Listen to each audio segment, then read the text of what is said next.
car started to not wear out, and the chain came off a few times and tore up the chip deflector.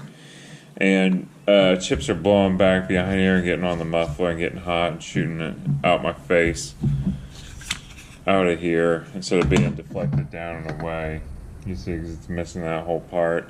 So I'm going to go ahead and replace this. I'll take you along and kind of show you how to do that. First thing we got to do is get the clutch off. While we're doing that, I'm going to replace the clutch drums. This one's a little bit worn off, but so I just line them up.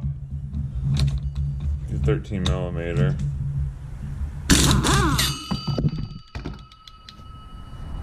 I just impact them off. Don't worry, it's a little bit wild sometimes. And we'll get our clutch drum off, and I don't know if you can see the lighting's not all that great, but I got some pretty deep grooves in there. So then we get that, we get our needle cage bearing, and get our worm gear for our oiler. And then I forgot to grab my T27s, but we gotta get those out to pull that piece off. So I'm gonna go grab those and I'll be right back. Alright, so I'm back with the T27. We'll go ahead and pop this off and see how dirty it is under here. With that deflector stuff was going in there, and I had a few hot embers come out off the muffler and hit me the other day when I was chunking some wood. But when you're running the saw on your side, the chips are going around and getting past here and being deflected. Instead of being deflected down, they're coming up and hitting the exhaust and shooting out that vent like right at the operator's face, which is not fun. So this is probably going to be a little dirty under here because I saw some fresh chips coming out when I was cleaning it up before I was even messing with it. So I'll probably pause and go blow it out, but we'll see what it looks like under here. This is two pieces, but it can come out as one, go in as one. Alright. Yeah, it's a little bit caked in there. Yeah, so I'll go ahead and clean it up. It's important to get all that stuff out of there because you don't want chips and things settling in the cooling fins because you could overheat and stuff like that.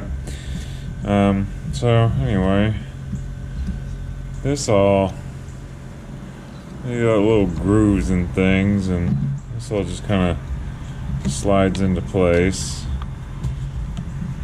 like that. And then this piece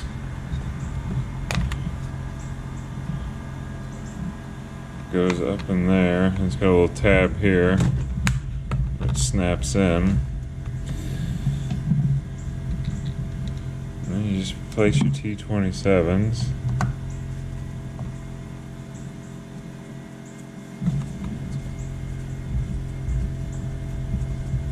Alright, so we're all reinstalled with the plastic pieces. So next our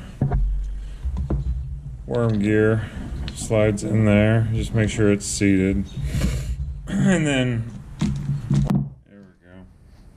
So I got a little bit of grease.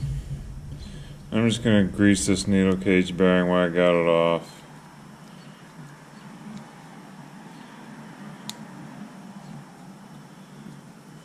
I'm sure that'll be fine.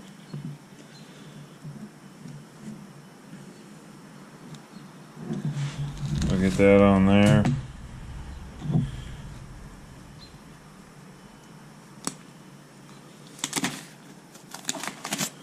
And here are the clutch drums compared to each other. So this is the old one. See, it's got the grooves worn in it from the drive links. This is a new one, so I'm just going to go ahead and replace that.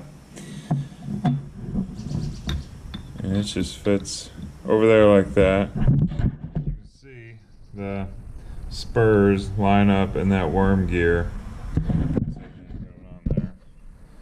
And then finally, your clutch. I'll clean those threads off. Got a little bit of grease on them. I don't think it'll probably won't even matter. But anyway, you gotta remember that this is reverse thread, so lefty tighty. And we can inspect this. I looked at it the other day, it looked pretty good, but springs are all intact. I don't have any grooves worn in the holes or anything, so I'm good to go back on with that. And make sure we're lined up. Lefty loose, lefty tighty. And not necessarily important, but I will go ahead and tighten it down.